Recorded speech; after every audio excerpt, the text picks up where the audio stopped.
Hello everyone, welcome back to my channel. So today we are going to study regarding infective endocarditis. So first of all, infective endocarditis, what is this? It means endocardium. Endocardium क्या है? That is the inner layer of the heart. So देखो हमारे अगर हम layer of heart की बात करें तो हमारी 3 लेयर्स होती है हार्ट के. That is the pericardium. Outer most layer is the pericardium, जो फर्दर 2 लेयर में डिवाइडेड होती है. दैट इज फाइब्रस पेरिकार्डियम और सीरस पेरिकार्डियम. ठीक है, सो दोनों के बीच में फ्लूइड होता है जिसको पेरिकार्डियल फ्लूइड बोलते हैं. ठीक है, that is the first layer. Second layer होता है muscular, that is the myocardium. ठीक है, myocardium that is the muscular layer and the inner layer is the endocardium. Endocardium basically the inner layer of the heart होती है, जो basically हमारे chambers of the heart and valves को cover करती है. ठीक है ना. And this layer is made up of endothelial. Endothelial cell से बनी होती है. एंडोथेलियल सेल से ये हमारी लेयर बनी होती है. ठीक है ना. सो अगर एंडोकार्डियम लेयर में अगर एंडोकार्डियम में इन्फ्लेमेशन होगा because of the infection there is inflammation of the endocardium layer, that is known as infective endocarditis. ठीक है. देन द क्वेश्चन इज कि वो इन्फेक्शन कौन कौन से है, कौन कौन से लाइक इन्फेक्शन है. सो आइदर बैक्टीरिया हो सकते हैं या फिर फंगल भी हो सकता है. Bacterial is most common. So bacterial और फंगल की वजह से इन्फेक्टिव एंडोकार्डाइटिस होती है. So it is the infection of endocardium of heart surface, usually involving the heart valves, क्योंकि बेसिकली ये चैम्बर्स और हमारे वेल्व्स को ये लेयर कवर करती है. सो बेसिकली ये वेल्व्स में दिक्कत आती है. ठीक है ना. सो अगर हम बात करें कि वो कौन कौन से एजेंट्स है, वो कौन कौन से कॉजेटिव एजेंट्स है जिसकी वजह से इन्फेक्टिव एंडोकार्डाइटिस होता है. सो वो जो हमारा पॉजिटिव एजेंट्स है डिपेंड करता है, लाइक वो पहले हमारे बॉडी के अंदर तो वो आएगा. सो रिस्क फैक्टर क्या हो सकता है, या तो ओरल कैविटी के थ्रू आ सकते हैं. लेट्स सपोज कोई डेंटल प्रोसीजर्स हुआ है, कोई भी लाइक डेंटल लाइक क्या बोलते हैं टूथ एक्सट्रैक्शन हुआ है, आरसीटी हुआ है ना. सो ओरल कैविटी के थ्रू आ सकता है, थ्रू स्किन के थ्रू आ सकता है, या फिर अपर रेस्पिरेटरी ट्रैक्ट इन्फेक्शन के थ्रू वो एजेंट्स आ सकता है. कौन से एजेंट? मोस्ट कॉमन स्ट्रेप्टोकोकस और स्टेफाइलोकोकस ऑरियस, जो बेसिकली ये रूट से आते हैं. ठीक है. उसके अलावा हमारे जीआईटी सिस्टम, गैस्ट्रोइंटेस्टाइनल ट्रैक्ट में सपोज कोई पॉलिप्स है, कोई ट्यूमर है, तो उसके थ्रू लाइक स्ट्रेप्टोकोकस गैलोलिटिकस है ना, ये आ सकता है. तो इसकी वजह से भी एंडोकार्डाइटिस होती है. उसके बाद हमारा जेनिटो यूरिनरी ट्रैक्ट हो गया, जिसके through enterococci basically infective endocarditis cause करता है. ठीक है ना. तो ये ऑर्गेनिज्म जो है ना, causative agents is very important. ये सारे एजेंट्स बेसिकली हमें इन्फेक्टिव एंडोकार्डाइटिस करता है. ठीक है. कुछ हमारे नेटिव वेल्व इन्फेक्टिव एंडोकार्डाइटिस होता है, लाइक जो ऑलरेडी जो नेचुरल वेल्व है उसमें लाइक थ्रू कम्युनिटी एक्वायर्ड में मोस्ट कॉमन कौन सा है? स्ट्रेप्टोकोकस. एंड अगर लेट्स सपोज कोई हॉस्पिटल में एडमिट है फॉर लॉन्ग टाइम तक, सो because of health care associated staphylococcus aureus होता है. ठीक है ना. एंड लेट्स सपोज किसी का ऑलरेडी ऑर्टिक स्टेनोसिस है, सो उसको लाइक प्रोसीजर हुआ है, that is the trans aortic valve replacement या फिर ट्रांस ऑर्टिक वेल्व इम्प्लांटेशन हुआ है. So because of that the most like जो रिस्क फैक्टर है वो बढ़ जाएंगे for infective endocarditis. So like enterococci या फिर स्टेफाइलोकोकस ऑरियस हो सकता है. Enterococci is more common. ठीक है. उसके अलावा लाइक लेट्स सपोज अगर उसको कार्डियोमायोपैथी है, सो कार्डियोमायोपैथी के लिए जो ट्रीटमेंट हुआ आईसीडी या फिर सीआरटी इम्प्लांटेशन है ना, या फिर पेसमेकर अगर लगा है, so in that case again enterococci invade कर सकता है, या फिर स्टेफाइलोकोकस ऑरियस की वजह से फिर इन्फेक्टिव एंडोकार्डाइटिस हो सकता है. या फिर कार्डियक ट्रांसप्लांटेशन भी, cardiac transplantation is also the risk factor for infective endocarditis. तो ये सारे रिस्क फैक्टर है एंड उसके पॉजिटिव एजेंट्स है. देन द क्वेश्चन इज कि अगर मोस्ट कॉमन आपसे पूछे कि most common cause of infective endocarditis, so the answer is staphylococcus aureus. Staphylococcus aureus is the most common positive agents for infective endocarditis. And अगर अभी हमने क्या बोला कि एंडोकार्डाइटिस जो एंडोकार्डियम में बेसिकली वेल्व्स को चैम्बर्स को कवर करता है. सो बेसिकली वेल्व में प्रॉब्लम होगा. सो अगर पूछे कि because of infective endocarditis in exam, अगर क्वेश्चन आए कि because of infective endocarditis most common कौन सा वेल्व इन्वॉल्व होगा, so the answer is mitral valve bicuspid valve जो लेफ्ट साइड प्रेजेंट है ना, वो वेल्व सबसे ज्यादा इन्वॉल्व होगा. एंड बेसिकली क्या होगा? माइट्रल रिगर्जिटेशन होगा. Most common valve is mitral valve and most common जो कॉम्प्लिकेशन या फिर प्रॉब्लम होगा that is a mitral regurgitation होगा. And then aortic stenosis is the second. ठीक है. सो ये हमारे इंपॉर्टेंट कुछ टाइप है. ठीक है, रिगार्डिंग इन्फेक्टिव एंडोकार्डाइटिस, जो कि रट्टा मारने वाला है, ठीक है। देन सेकंड क्वेश्चन इज कि types of infective endocarditis. So type या तो एक्यूट हो सकता है या फिर सब एक्यूट हो सकता है। एक्यूट का मतलब ही पता चल रहा है कि एक्यूट मतलब कि एकदम से हुआ है, रैपिड ऑनसेट होगा, एकदम से होगा, एंड विद इन वीक में, लाइक विद इन 1 वीक में एकदम से ऑनसेट होगा, एंड ऑफ कोर्स एकदम से हुआ है तो वो खतरनाक भी उतना ही ज्यादा होगा। So like hectic febrile illness आएगा and high chances of death होती है, ठीक है। बट जो सब एक्यूट होता है वो धीरे धीरे होता है, ग्रेजुअल ऑनसेट होता है एंड प्रोग्रेसिव, धीरे धीरे वो वेल को डैमेज करते रहते हैं, ठीक है। ये तो हमारा थ्योरेटिकल पार्ट हो गया। Then the second question is कि बेसिकली ये इन्फेक्टिव एंडोकार्डाइटिस बेसिकली हुआ कैसे, लाइक वो एंडोकार्डियम लेयर को कैसे डैमेज कर रहा है, वो इन्फेक्शन कैसे आया और कैसे वो हमारे एंडोकार्डियम लेयर को इन्फ्लेमेशन उसमें डैमेज होने लगा। सो सबसे पहले क्या होता है कि हमारा जो एंडोकार्डियम लेयर है, एंडोकार्डियम लेयर में मैंने क्या बताया, जो हमारा इनर मोस्ट जो लेयर है दैट इज द एंडोकार्डियम। और एंडोकार्डियम किससे बना होता है, एंडोकार्डियम बना होता है हमारा एंडोथीलियल सेल से। किससे, एंडोथीलियल सेल से। तो सबसे पहले क्या होगा, एंडोथीलियल जो लेयर से जो बना हुआ है हमारा एंडोकार्डियम, उसकी इंजरी होगी। अब इसकी इंजरी क्यों होगी, सो लेट्स सपोज अगर किसी को लेट्स सपोज उसको प्रोस्थेटिक वेल्व लगा है, या फिर उसको ऑलरेडी कुछ कंजेनाइटल हार्ट डिफेक्ट है ना, कुछ कार्डियक डिसऑर्डर्स है ना, या फिर उसने कुछ डेंटल प्रोसीजर्स करवाया था, उसमें कुछ लाइक वो कुछ इंजरी हुई हो, या फिर कुछ भी लेट्स सपोज कुछ भी लाइक वेल्व में डिसऑर्डर हो गया होगा। सो उसकी वजह से क्या होगा, ब्लड में टर्बुलेंस होगा, जो हमारे हार्ट के अंदर जो ब्लड फ्लो होगा उसमें टर्बुलेंस होगा, एंड टर्बुलेंस की वजह से बेसिकली हमारा एंडोथीलियल इंजरी होगी, जो हमारे इनर मोस्ट लेयर है उसमें इंजरी हुई।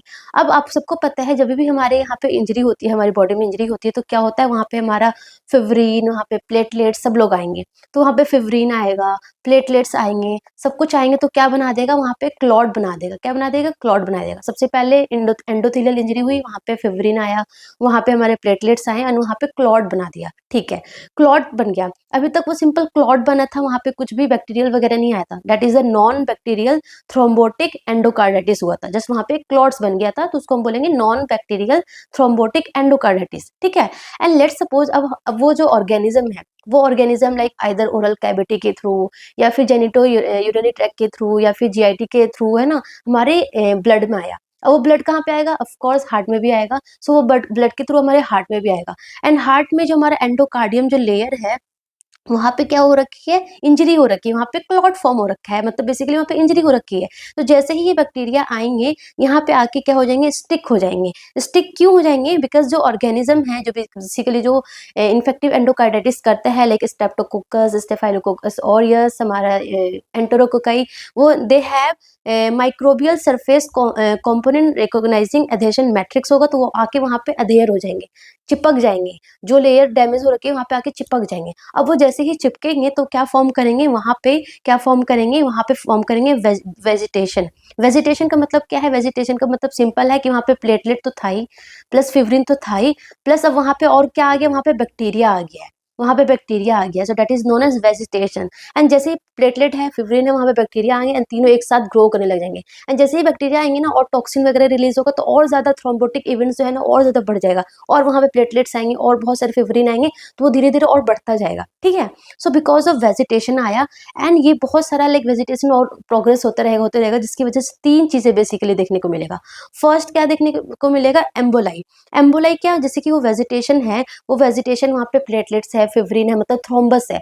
वो थ्रोम्बस लेट सपोज टूट के अगर कहीं और चला गया, सो एम्बोलाई फॉर्म करेगा डिफरेंट डिफरेंट ऑर्गन्स में। लेट सपोज वो हार्ट, क्या बोलते हैं, हमारे ब्रेन में वो एम्बोलाई जा सकती है, किडनी में जा सकती है, स्प्लीन में जा सकती है, हमारी क्रोनरी आर्टरी जो है हार्ट का, उसमें जा सकती है। सो एम्बोलाई फॉर्म करेगा, क्योंकि वो टूट गया, वो जो क्लॉट था वो टूट गया वहां से, एंड वो ब्लड सर्कुलेशन के थ्रू अलग अलग पार्ट में जाके एम्बोलाई फॉर्म करेगा, ठीक है। First problem. सेकेंड प्रॉब्लम क्या हो सकती है कि ऑफ कोर्स जहाँ पे वो बैठा हुआ है, वो कहाँ पे बैठा हुआ है, एंडोकार्डियम लेयर पे बैठा हुआ है, उस वहाँ पे टिश्यू पे बैठा हुआ है। तो लेट्स सपोज वो माइट्रल वेल्व के पास है, तो उसको डैमेज करेगा। सो हार्ट के टिश्यूज को डैमेज करेगा, तो जिसकी वजह से हार्ट फेलियर, वेल्व प्रॉब्लम्स, है ना, एब्सिस वहाँ पे हो सकता है, तो ये प्रॉब्लम हो सकता है। एंड थर्ड प्रॉब्लम क्या होगा, इम्यून रिएक्शन होगा। क्यों, बिकॉज ऑफकोर्स क्योंकि बाहर से कुछ एंटीजेंस आया है हमारे बॉडी के अंदर, तो ऑफकोर्स इम्यून रिएक्शन तो होना ही होना है। सो तीन प्रॉब्लम हो गया, वेजिटेशन की वजह से एम्बोलाई फॉर्म हो गया है, जो कि डिफरेंट डिफरेंट पार्ट में जाएगा, डिफरेंट डिफरेंट बॉडी पार्ट्स में जाएगा, एंड उसकी वजह से अलग प्रॉब्लम होगी। सेकंड क्या कर रहा है, सेकंड हमारा इम्यून फॉर्मेशन हो रहा है, इम्यून कॉम्प्लेक्स बन रहे हैं, ठीक है। एंड थर्ड हमारे टिश्यूज को डैमेज कर रहा है, लाइक हार्ट फेलियर हो सकता है, वेल्व डैमेज हो सकता है ना। तो बेसिकली ये प्रॉब्लम, ये लाइक हमारा प्रोग्रेस है, ये हमारा क्या बोलते हैं पैथोजेनेसिस है इन इन्फेक्टिव एंडोकार्डाइटिस। सबसे पहले एंडोथेलियल इंजरी हुई, एंडोथेलियल इंजरी हुई तो वहां पे फिब्रिन प्लेटलेट क्लॉट बने, क्लॉट फॉर्मेशन हुआ एंड क्लॉट पे वो बैक्टीरिया आया हमारे ब्लड के थ्रू एंड वहां पे बैठ गए एंड वेजिटेशन फॉर्म कर दिया, जिसकी वजह से एम्बोलाई फॉर्म होगा और हमारे टिश्यू को डैमेज करेगा और immune formation, immune complex form होगा, ठीक है ना। सो इम्यून रिएक्शन होगा। सो बेसिकली ये हुआ। तो अगर एम्बोलाई जो है ना, लेट सपोज अगर लेफ्ट साइड वाला, अगर let suppose left atrium, left atrium और left ventricle, like left side में अगर एम्बोलाई फॉर्म हुआ है तो लेफ्ट साइड वाला ब्लड कहाँ जाता है, ऑर्टर के थ्रू हमारे सिस्टमिक सर्कुलेशन में जाता है, लाइक हमारे ब्रेन, किडनी, स्प्लीन, है ना, सारे वाइटल्स ऑर्गन्स में जाते हैं। So left side heart infective endocarditis अगर हुआ तो सिस्टमिक एम्बोलाई होगा, है ना, लाइक अलग अलग बॉडी पार्ट्स में जाएगा हमारे जो एम्बोलाई बने हैं। एंड अगर right side heart infective endocarditis होगा तो राइट साइड वाला ब्लड कहाँ जाता है हमारा, पल्मोनरी आर्टरी के थ्रू कहाँ जाता है, हमारे लंग्स में जाता है ना। सो पल्मोनरी एम्बोलाई होगा, ठीक है ना। सो ये इंपॉर्टेंट चीज है। सो ये हमारा पैथोजेनेसिस होगा। देन कमिंग टू की पैथोजेनेसिस ये हो गया, मतलब उसने एम्बोलाई फॉर्म किया फर्स्ट, सेकंड उन्होंने हमारे हार्ट को डैमेज किया एंड थर्ड इम्यून रिएक्शन हुआ, है ना। सो क्या क्या प्रॉब्लम, क्या क्या क्लिनिकल मैनिफेस्टेशंस आपको दिखने को मिलेगा। सो क्लिनिकल मैनिफेस्टेशन की बात करें तो फर्स्ट हमारा कार्डियक प्रॉब्लम होगा एंड दूसरा हमारा नॉन कार्डियक प्रॉब्लम होगा। सो अगर हम कार्डियक प्रॉब्लम की बात करें, सो लाइक परफोरेशन, मतलब जहाँ पे वेजिटेशन फॉर्म हो रहा है वहां पे परफोरेशन होगा, पैरावेल्वुलर एब्सेस होगा, मतलब परफोरेशन होगा, एब्सेस वहां पे फॉर्म होगा, जिसकी वजह से हार्ट ब्लॉक, हार्ट फेलियर, है ना, congestive heart failure, left side heart failure, right side heart failure form होगा। इनफैक्ट इंट्राकार्डियक फिस्टुला भी क्रिएट हो सकता है, like atrial septal defect, ventricular septal defect, है ना, ये भी हो सकते हैं। एंड उसके अलावा कोरोनरी एम्बोलिज्म ऑफ वेजिटेशन हो सकता है, लाइक लेट सपोज जो वेजिटेशन जो फॉर्म हुआ, जिसकी वजह से जो एम्बोलाई है जो टूट के अगर कोरोनरी सर्कुलेशन में चले गए, कोरोनरी आर्टरी में चले गए तो वहां पे एम्बोलिज्म कर देगा, है ना। So perforation, heart block, congestive heart failure, हमारा वेल्वुलर डैमेज, इंट्राकार्डियक फिस्टुला और हमारे कोरोनरी एम्बोलिज्म हो सकता है, that is the cardiac manifestation होगा, ठीक है। एंड अगर हम नॉन कार्डियक मैनिफेस्टेशन की बात करें, that is very very important. Non cardiac manifestation में क्या होगा, first is the Janeway lesions. Janeway lesions कैसा होता है, this is the Janeway lesions. Basically जो हमने क्या बोला कि एम्बोलाई फॉर्म हुआ है, सो एम्बोलाई फॉर्म हुआ है वो हमारे पेरिफेरल सर्कुलेशन में जाएगा, ब्लड वेसल्स में जाएगा, तो वहां पे आपको बिकॉज ऑफ द एम्बोलाई जो उस वहां पे ब्लड वेसल में जाके वो ऐसे क्लॉट से जम जाएगा, तो क्या होगा, painless, flat, small, very very important, painless होगा, वेरी वेरी इंपॉर्टेंट। जेनवे लीजन जो होता है ना, जेनवे लीजन, जेनवे दैट इज पेनलेस होता है, मतलब कि नॉन टेंडर होता है, पेनलेस होता है, नॉन टेंडर होता है और फ्लैट होता है, स्मॉल रेड और purple spots, kind of spots होता है, लाइक हेमरेज हो गया वहां पे ऐसा लगेगा, है ना, स्मॉल रेड और पर्पल स्पॉट्स होता है, you can see in this picture, दिख रहा है आपको। फ्लैट होगा, कुछ भी टेंडर वेंडर नहीं होगा, है ना, नॉन टेंडर होगा, फ्लैट होगा, पेन नहीं होगा। और कहाँ पे होगा, वेरी वेरी इंपॉर्टेंट, कहाँ पे होगा, या तो पाम में होगा, हाथ में बात करें तो हैंड में, पाम में होगा, एंड पैर की बात करें तो सोल्स पे होंगे, ठीक है ना। सो पाम और सोल्स पे होगा, पेनलेस, फ्लैट, स्मॉल, रेड और पर्पल स्पॉट्स, ठीक है ना, मैक्यूलर, पेप्यूलर काइंड ऑफ, कहाँ पे, पाम एंड सोल्स में, that is known as Janeway lesion because of the emboli, ठीक है। सो ये हमारा जेनवे लीजन हो गया। दूसरा हमारा है ओस्लर्स नोड, ये दोनों पहले पढ़ लो, जेनवे लीजन्स एंड दूसरा हमारा है ओस्लर नोड्स। ओस्लर नोड्स क्या होता है ना, दोनों सिमिलर ही लगता है कि लाइक हम भूल जाते हैं कौन क्या है। सो जेनवे लीजन में फ्लैट होगा, पेनलेस होगा, ठीक है ना, बट ओस्लर नोड्स, नोड से समझ वाला नोड होगा कुछ, है ना। सो जो ओस्लर नोड होगा ना, डेट इज पेनफुल होगा। वो क्या था, नॉन टेंडर था, मतलब कि पेनलेस था, ये टेंडर होगा, पेनफुल होगा। और ये कहाँ पे, वो कहाँ पे था, जेनरल लीजन्स बेसिकली हमारे पाम एंड सोल्स पे था, बट ऑस्लर नोड ना बेसिकली हमारे फिंगर पे, अगर हम हैंड की बात करें तो फिंगर पे होगा, एंड अगर हम लेग की बात करें तो टूज पे होगा, है ना, मतलब बेसिकली पैड्स पे होंगे, पैड्स पे, है ना। सो फिंगर एंड टूज के पैड्स पे होगा एंड इट इज रेज्ड, क्योंकि नोड से, सो रेज्ड होगा, रेड और purple nodules, as you can see in this picture, है ना, रेड और पर्पल नोड्यूल्स होंगे, रेज्ड होगा, पेनफुल होगा एंड ऑन फिंगर और हमारे टूज पे होंगे। एंड ये बेसिकली क्यों हो रहा है, because of the immune complex deposition की वजह से इन स्मॉल ब्लड वेसल्स, ठीक है ना। सो इसकी वजह से बेसिकली हमारा ऑस्लर नोड्स देखने को मिलता है। सो हमारे पास जेनवे लीजन्स होते हैं और ऑस्लर नोड्स होते हैं in infective endocarditis. And third is the splinter haemorrhage. Splinter haemorrhage क्या है ना, स्प्लिंटर हेमरेज हो गया, मतलब कि थिन, ऐसे ना आपको दिख रहा है यहाँ पे थिन थिन सा ऐसे वर्टिकल लाइन होगा, थिन रेड या फिर ब्राउन कलर का वर्टिकल लाइन होगा ऑन द नेल्स, है ना, नेल्स के अंडर, फिंगर नेल्स के अंडर दिखेगा या फिर टू नेल्स के अंडर ऐसे वर्टिकल रेड और ब्राउन कलर का लाइन होगा, वर्टिकल लाइन होगा, that's splinter haemorrhage, splinter kind of, है ना, so नाम से ही पता चल रहा है स्प्लिंटर हेमरेज होगा। सो अंदर टू नेल्स या फिर फिंगर नेल्स के अंदर ऐसे आपको लंबी लंबी वर्टिकल लाइंस दिखेगी ब्राउन कलर की या फिर रेड कलर की, उसको बोलते हैं स्प्लिंटर हेमरेज, ठीक है। एंड फोर्थ हमारा होता है रोथ स्पॉट्स। रोथ स्पॉट्स क्या है? It is the retinal haemorrhage. ये जो रेटिना है ना, this is the normal eye retina है। यहाँ पे देखो आपको दिख रहा है छोटे छोटे से हेमरेज हो रखा है, बीच में सेंटर व्हाइट व्हाइट सा है। So this is the retinal haemorrhage, इसको बोलते हैं रॉथ स्पॉट, है ना, रॉथ स्पॉट। तो ये हमारा नॉन कार्डियक मैनिफेस्टेशन है, ठीक है। एंड अगर हम कॉम्प्लिकेशन की बात करें कि बिकॉज ऑफ इन्फेक्टिव एंडोकार्डाइटिस क्या क्या कॉम्प्लिकेशन होता है, सो देखो वो क्लॉट अगर हमारा सेरिब्रोवास्कुलर हमारा अगर ब्रेन में गया तो सेरिब्रोवास्कुलर एम्बोलाई हो सकता है ना, या फिर किडनी में चला गया, स्प्लीन में चला गया, तो वहाँ पे उस एरिया में ब्लड सर्कुलेशन प्रॉपर नहीं होगा, है ना। सो रीजनल पेन, इन्फेक्शन हो सकता है किडनी में, है ना। स्प्लीन में गया तो स्प्लीनोमेगाली हो सकता है। उसके अलावा मेनिंजाइटिस भी हो सकता है, अगर वो ब्रेन को चला गया, वो जो बैक्टीरिया है वो ब्रेन को इन्वेड करेगा तो मेनिंजाइटिस हो सकता है। उसके अलावा माइकोटिक एन्यूरिज्म हो सकता है। एन्यूरिज्म क्या होता है? जो ब्लड वेसल्स है वो डायलेट हो जाएगी, जो वॉल है ब्लड वेसल्स की वो क्या हो जाएगी? वीक हो जाएगी। क्यों हो जाएगी? बिकॉज ऑफ द बैक्टीरियल, है ना। सो बैक्टीरियल इंड्यूस वीकनिंग और dilation of the blood vessels, that is known as mycotic aneurysm. Basically सब क्यों हो रहा है? बिकॉज ऑफ द एम्बोलाई की वजह से हो रहा है, एम्बोलाई की वजह से हो रहा है, इम्यून रिएक्शंस की वजह से हो रहा है ना। सो ये सारे प्रॉब्लम्स देखने को मिल रहा है, ठीक है ना। सो ये तो हमारा मैनिफेस्टेशन हो गया।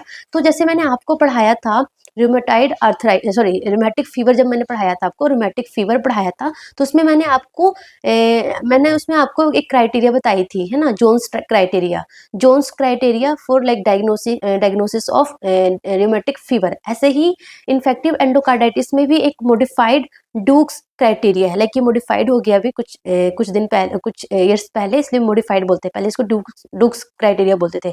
सो मॉडिफाइड डूक्स क्राइटेरिया में क्या बोलते हैं कि अगर 2 मेजर क्राइटेरिया फॉलो करे, या फिर 1 मेजर प्लस 3 माइनर क्राइटेरिया हो, या फिर 5 माइनर क्राइटेरिया हो, तो उसको हम इन्फेक्टिव एंडोकार्डाइटिस डायग्नोस करते हैं। So then the next question is कि मेजर क्राइटेरिया और माइनर क्राइटेरिया क्या होते हैं। सो देखो मेजर क्राइटेरिया में ना 2 चीजें इंक्लूड है, ये आपको कुछ याद करने पड़ेंगे, ये आते एग्जाम में। सो मेजर क्राइटेरिया में ना 2 चीजें इंक्लूड है। फर्स्ट क्या है? फर्स्ट हमारा है blood culture, positive blood culture. क्यों? क्योंकि बेसिकली जो इन्फेक्टिव एंडोकार्डाइटिस है basically most of the time infection की वजह से हो रहा है, बैक्टीरिया की वजह से हो रहा है। सो पॉजिटिव ब्लड कल्चर होगा, पॉजिटिव ब्लड कल्चर, है ना, positive blood culture. But positive blood culture कैसा होना चाहिए? टिपिकल ऑर्गेनिज्म प्रेजेंट होना चाहिए। टिपिकल ऑर्गेनिज्म जो हमने पढ़ा अभी पीछे, like streptococcus viridans, streptococcus gallolyticus, staphylococcus aureus, streptococcus हो गया, है ना, एंटेरोकोकाई हो गई। सो टिपिकल ऑर्गेनिज्म होना चाहिए from 2 separate blood culture. 2 separate blood culture मतलब कि बेसिकली जो इसमें हम ब्लड कल्चर जो हम इन्फेक्टिव एंडोकार्डाइटिस के लिए करते हैं ना, वो 3 सेट ऑफ 2 ब्लड कल्चर लेते हैं। 2 blood culture, 2 blood culture and 2 blood culture, है ना। सो 3 सेट लिए हमने, 3 सेट्स ऑफ 2 ब्लड कल्चर लेते हैं, 3 सेट लेते हैं, 3 सेट और 2 ब्लड कल्चर के लेते हैं, ठीक है ना, 2 ब्लड कल्चर के लेते हैं। एंड जो हम 3 सेट लेंगे, लाइक 1 सेट हो गया, ये 2 सेट हो गया एंड 3 सेट हो गया। सो ये जो तीनों सेट जो हम 3 टाइम्स जो ब्लड कल्चर लेंगे ना, 3 टाइम्स लेंगे, डिफरेंट वेन से लेंगे, and over the span of 1 to 2 hours के स्पैन पे लेंगे। एक साथ नहीं कि हम लाइक 6 बॉटल लेके आ गए एंड 6 बॉटल में एक साथ हमने ब्लड ले लिया, नो, अलग अलग वेन से लेना है, 3 अलग अलग वेन से लेने हैं, and over the span of 1 to 2 hours पे लेने हैं। Very very important. And second की patient should not receive antibiotic 2 weeks previous. तो जब हम ब्लड कल्चर लेंगे उससे 2 हफ्ते पहले पेशेंट को कोई एंटीबायोटिक्स नहीं मिलना चाहिए। सो ये क्राइटेरिया है for taking the blood culture for infective endocarditis. फिर हमने ले लिया, उसके बाद अगर फ्रॉम 2 सेपरेट ब्लड कल्चर में अगर ये टिपिकल ऑर्गेनिज्म अगर पॉजिटिव होगा तो हम उसको पॉजिटिव ब्लड कल्चर मानेंगे, ठीक है। और अगर एक ही ब्लड कल्चर पॉजिटिव होगा इन केस ऑफ कॉक्सियला तो हम उसको पॉजिटिव मानेंगे, ठीक है ना। सो लाइक अगर ये सारे टिपिकल ऑर्गेनिजम्स प्रेजेंट है, स्ट्रेप्टोकोकस विरिडेंस, स्टेफाइलोकोकस ऑरियस, तो 2 ब्लड कल्चर पॉजिटिव आने चाहिए। एंड इन केस ऑफ अगर बोले कि सिंगल ब्लड कल्चर भी इन्फेक्टिव एंडोकार्डाइटिस डायग्नोस कर सकते हैं, सो कॉक्सियला प्रेजेंट होना चाहिए, ठीक है ना। सो ये हो गया, ये फर्स्ट मेजर क्राइटेरिया हो गया। एंड सेकेंड क्या है कि evidence of endocardial involvement, like हम इको करेंगे, like trans echography, trans oesophageal echography या फिर ट्रांसथोरेसिक इकोग्राफी, इकोग्राफी इको करेंगे। सो उसमें बेसिकली एंडोकार्डियल इन्वॉल्वमेंट दिखना चाहिए, लाइक एब्सेस फॉर्मेशन हो या फिर partial dehiscence of prosthetic valve, like उसको कोई प्रोस्थेटिक वेल्व लगा था, उसको ऑलरेडी वेल्वुलर डैमेज था, लाइक सपोज उसको माइट्रल रिगर्जिटेशन था, कुछ भी था, तो उसकी वजह से उसको प्रोस्थेटिक वेल्व लगा था। सो वो जो प्रोस्थेटिक वेल्व लगा था वो डिहिसेंस होने लगा था, या फिर न्यू वेल्वुलर रिगर्जिटेशन ऑनसेट हो। सो ये इको के थ्रू पता चले। सो ये दो हमारे major criteria, first is the blood culture positive and second is the evidence of endocardial involvement. ठीक है, सो दो मेजर क्राइटेरिया होना चाहिए या फिर 1 मेजर प्लस 3 माइनर क्राइटेरिया होना चाहिए। तो माइनर क्राइटेरिया में क्या क्या होते हैं? माइनर क्राइटेरिया में 5 चीजें होती है। First is the predisposition condition, मतलब कि रिस्क फैक्टर प्रेजेंट होना चाहिए, जैसे कि उसको ऑलरेडी कोई हार्ट डिजीज हो, कंजेनिटल हार्ट डिजीज हो, वेल्वुलर हार्ट डिजीज हो, है ना, सो कोई हार्ट डिजीज हो या फिर आईवी ड्रग अब्यूजर हो।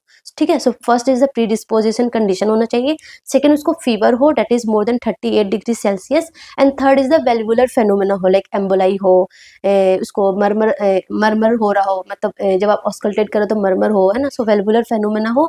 And fourth is the immunologic phenomena हो। इम्यूनोलॉजिक फेनोमेना का मतलब कि लाइक रोथ स्पॉट हो गया, जेनुअल लीजन्स हो गया, रूमेटाइड आर्थराइटिस फैक्टर चेक किया तो वो प्रेजेंट है, पॉजिटिव हो, है ना, ऑस्लर नोड्स प्रेजेंट हो, ग्लोमेरुलोनेफ्राइटिस हो उसको, या फिर पल्मोनरी इन्फेक्शन हो रखा है ना, माइकोटिक एन्यूरिज्म हो या फिर इंट्राक्रैनियल हेमरेज हो रखा हो। सो अगर इम्यूनोलॉजिक फिनोमेना हो या फिर positive blood culture not satisfying the major criteria. Major criteria में तो क्या था कि 2 सेपरेट ब्लड कल्चर पॉजिटिव आना चाहिए विद टिपिकल ऑर्गेनिज्म, या फिर कोक्सियला से एक पॉजिटिव आना चाहिए। बट अगर ये वाला क्राइटेरिया फॉलो ना करे तो अदर कुछ करे, लाइक एक ही ब्लड कल्चर पॉजिटिव हो फॉर स्टेफाइलोकोकस ऑरियस, है ना, so positive blood culture not satisfying the major criteria, तो वो भी हमारे माइनर क्राइटेरिया में आता है। So predisposition condition, fever, valvular phenomena, immunologic phenomena और positive blood culture not satisfying the major criteria.